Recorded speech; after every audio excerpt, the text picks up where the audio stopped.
সুপ্রিয় শিক্ষার্থীরা এবং আমার দর্শক মণ্ডলী, আজকে আমরা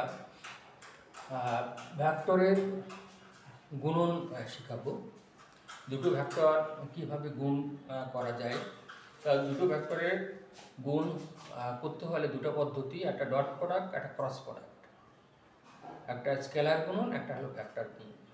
আমরা দুটো ভেক্টর এখানে দিয়েছি, এই দুটো ভেক্টর একে অপরের সাথে লম্ব হবে কিনা সেটা নিয়ে আমাদের আজ আলোচনা। যদি লম্ব হয় তাহলে আমাদের দুটো ভেক্টরের ডট প্রোডাক্ট শূন্য হতে হবে। যদি এ লম্ব বি হয় তাহলে আমাদের এ ডট বি সমান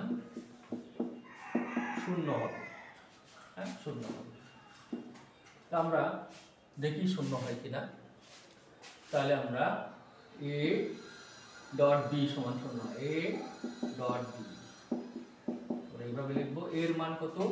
twice I minus twice J plus 4k। প্রথম ভেক্টর লিখলাম। দ্বিতীয় ভেক্টর ডট দিতে হবে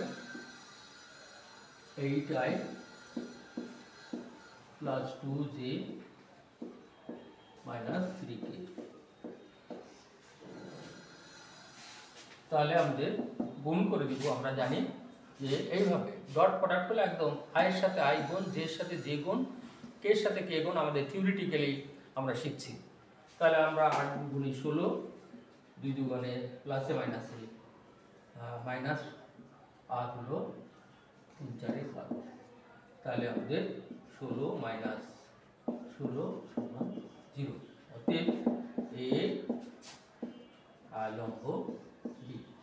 আমরা এই শর্ত এখানে পালন করলো, সুতরাং এটা এই লম্ব বি হবে।